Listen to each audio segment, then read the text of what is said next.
Coach, start us with an opening statement, and then we'll take questions for him and the players. Well, first of all, just appreciate the 7,100 people that were here today.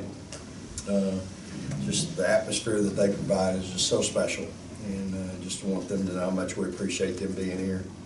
I want to congratulate West Virginia. I thought they were the tougher team today. You know, they kicked us by 12 on the board, so that's 32 now we've been beat on the boards the last 2 games. Offensive boards, they got 17, and they had to, I believe they had 26 points off our turnovers. So, you know, 15 out of 30 at the free throw line for us. Again, these are all things that I just mentioned are all toughness things. We continue to have a problem getting back in transition with, you know, with our guards being back. We gave up 15 fast break points today as well. So, but just thought they were tough, man. That is a hard-nosed veteran team. You know,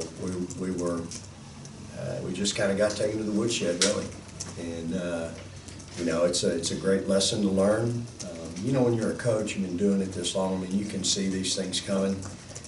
Again, we're still learning. We still got so many new and inexperienced players, and that's not an excuse. There are no excuses there. We got outplayed and we got out-toughed, and you got to really tip your hat to West Virginia. Mike's he's doing a great job with them, as he does every year, and those kids just found a way to make plays. I thought they got every loose ball, got some tough offensive boards, 17. You know, but when you go 15 out of 30 at the free throw line, it's hard to win. And we had every opportunity there, and we just couldn't do it. I thought we got some really good looks in the second half. Offensively, we were much better. 27 points in the third quarter. That's almost as much as we scored the first half. And really played well in that third period, and in the fourth period, we're back to not scoring. And really it comes down to attacking, I think. So, but we got some really good looks, and we'll keep working on that. And again, this will help us. We'll grow from this. We'll get better. And at the same time, we got to toughen up because we got taken to the woodshed today. Start with Rob and then Ben. Jordan, you've never lost a non-conference game here, I don't think. You haven't been going back to that locker room many times either with a home loss. What was that like walking off the floor with a loss at home, and what are you kind of feeling right now? It's definitely not a good feeling. Right now, I just feel like we got a lot of changes that we have to make. We got 8 days to prepare for the next team. We just, you know, gotta be tougher, play harder, and start to focus more, and start to, you know, just change. Some of us have to change within ourselves, so we can change as a team. Rickea, tonight was your best rebounding performance of the season, and I know Vic said that that's something you guys have talked about a lot. What were you seeing on the boards today, and how much of that have you been able to sort of refocus in the last week or so and getting on the boards a little bit more? The coaches always get on me about rebounding, so going into this game, I know that Esmeri, number 14, is two great rebounders, and I know that I have to hit first before they get the rebound. So that was my main focus, to do what Coach Schaefer says. Steve. Joe, your reputation here is as a tough player. It's pretty much what you're known for, is your toughness. When you hear your coach say that your team needs to toughen up a little bit, how do you feel about that? I kind of take it to heart, being, you know, the only senior here, being somebody who played in those big games and with the past teams. I feel like it's my job to get my teammates prepared. We're a young group, so I just gotta beat them better to, you know, not take plays off in practice, and so that translates to the game.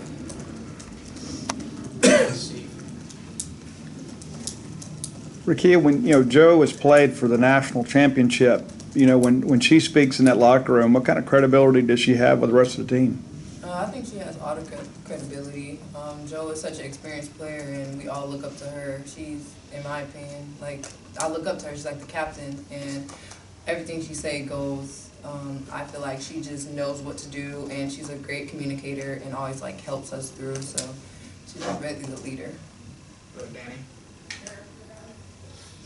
George, when it comes to rebounding, just when the post guards, everybody, what do they have to do better in order to get that turned around in our favor? Just going hard. It's all about playing harder. Like Coach said, just being tough, getting in the right position to, push back. Sometimes they're going over our back, but it's our job to be tougher, to, push them back and get the rebound regardless of what the other team does. Steve.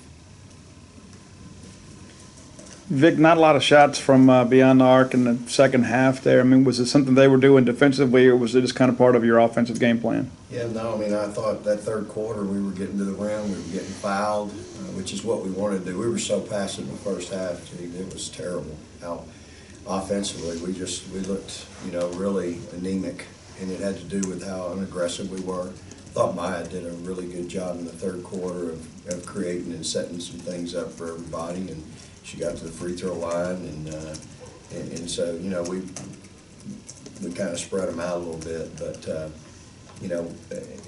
we wanted to attack. We shot 8 threes tonight, made 2 of them, and, if we're gonna go 2 for 8, I don't care to shoot more than 8 myself. So, we've got to spend time in the gym. We got to prepare, and so those are all things that I think are in front of us. Again, this isn't terminal, y'all. This is a game. We got beat tonight by a better team that was tougher, that played harder than us. That's hard for me to swallow. I'm the head coach, and I have to wear that. I'll fix it. They just got into some foul trouble pretty early in the second half. What do you think that Maya was able to give you guys off the bench? Yeah, Maya did okay. No problem with her. She's been doing a little better in practice and being a little more active. So, she was 1 for 2, missed her 2 free throws, had a block, and gave us about 8 minutes. So she was fine.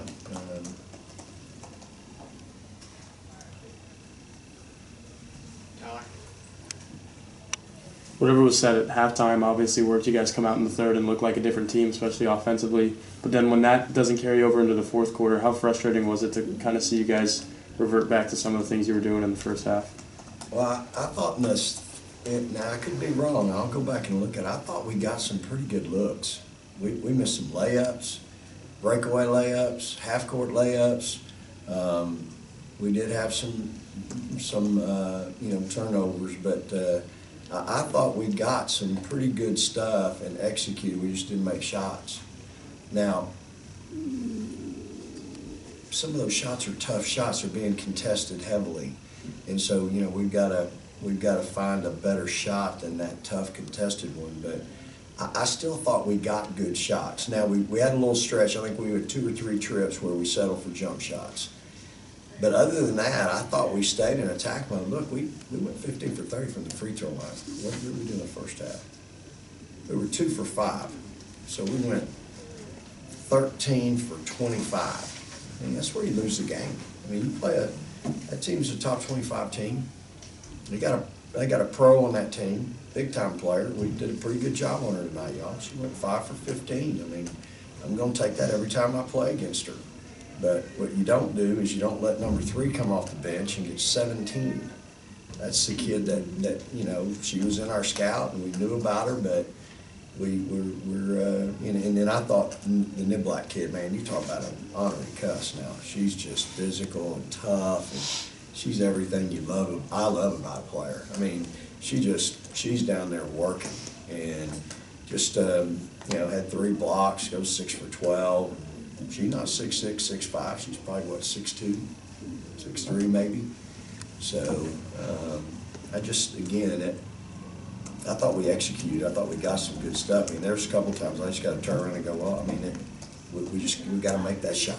I mean, at the end of the day, but we'll learn from it. I'm telling you, we'll get better. We'll learn from it. Anything else? Or Tyler and then Ben. I know you guys got that tough win at Marquette, but the Stanford game comes down to the final quarter. This game comes down to the final quarter. Do you feel like the team might be lacking that punch when the game comes down to the line? Like you said, need to make a shot and, to get a win like this? Yeah, so you're 1-2. in those games that are coming down. But I gotta believe, Tyler, these are the games that help you in February, January and February. And we've just had such a veteran team in the past that was prepared and had been through the wars. And now, you look out there and we're fairly inexperienced out there, but we're really talented. So I do think it's a toughness thing. I do account it for, and I told the team that, I love these kids. I love coaching them, and I love seeing them every day, and I just enjoy this team. But I've got to wear it as the head coach in developing that toughness piece. And sometimes that means, being ornery, as a coach and demanding excellence. And I think I do that, but at the same time, I just think the accountability piece is where you develop that toughness. And we're working on that. We're working on it off the floor. We're working on it on the floor. And but I think you're right. I think it's you don't get it though without going through this. So Rickea, I think she's going to look at her stats, go, well, I was 5 for 13, 5 for 8 at the free throw line. She ain't going to care how many rebounds she got. Y'all are fired up. She got 9. I'm kind of excited about it myself. But at the end of the day, she's going to go back and go through all those shots she missed, and she's going to realize, you know what, I need to finish right there, because that's the kind of player she is. She'll figure that out. Joe's the same way. She has some looks. It comes down to, hey, I gotta finish that. And that's what you love about competitive players, is they'll handle that piece. So I feel confident that all of our players will understand that, and they'll come back. Kind of in that vein, you guys only got, I don't think you guys had any bench points in the first half, and you got 10 in the second half, so a little more production there.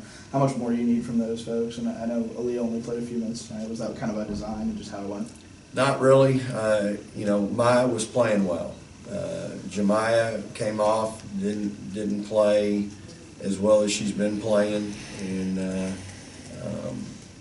Aaliyah's been playing well in practice, and so I've got to find more time for her, to be honest with you. She's an offensive threat, but she's got to work hard on keeping the ball in front of her.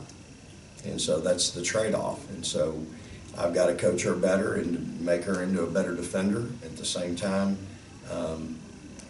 offensively, there's days when you have a hard time dealing with her. She's really good. So we've got to get that one. We've got to get her ready, and we will. And I thought Maya's on-ball defense was really big. I thought she really bothered their point guard 30 and really made it hard for her to run the offense. She had 4 turnovers, played 30 minutes. Number 30 did, but I just thought Maya's on-ball defense, and that's really the difference. If Aaliyah could develop that on-ball defensive intensity like Maya has and be my good helper, there's a lot more time for that kid, because offensively she's hard to deal with. Danny? Coach, I know Andy started for Chloe today, and I know Chloe may have been ill a little bit during the week, but Chloe did come in and hit a big 3 at one point of the game. Was she just a little weakened by that little episode she had, maybe? Well, she's got, when we came back off the road, she missed 2, she was off 2 days. The whole team was off 2 days. And then also she was out 2 days of practice because she had an infected toe. And so she missed some practice. And I just felt like some other kids, deserved a shot, been working hard. And so we brought her off the bench. And that's really all there was to it. Chloe, I tell you, a big turning point, we had a wide open 3 over there on the wing. We missed it. They came down and made one. So it was kind of a 6-point swing. But Chloe went 2 for 4 and made some shots out there and helped us a little bit. Obviously, offensively, we need her. The other, going back to even the Stanford game, we had our defensive team in the 4th quarter, but my offensive team was sitting down on the bench. And so that's the trade-off right now. Well, we're saying football. We don't get to put them in on defense, take them out for offense. They got to, my bad defensive players, I got to coach them better and get them better defensively, because that's some of my best offensive players. And so that's our job. That's my job as a coach. I'm accountable for that. And this one's a prime example. She has worked really hard on her defense, really hard. And she has become a heck of a much better defensive player today than she was 2 months ago. Well, that doesn't happen if you're taking plays off in practice, if you're over there on the side. I mean, you gotta be an active participant, and she's been that. So, you know, we'll get better. I gotta, you know, this is a good young group. I love them, and we'll be better. We're gonna be okay. I know people around here think the sky's falling because we lost the non-conference game today, but, you know, it happens.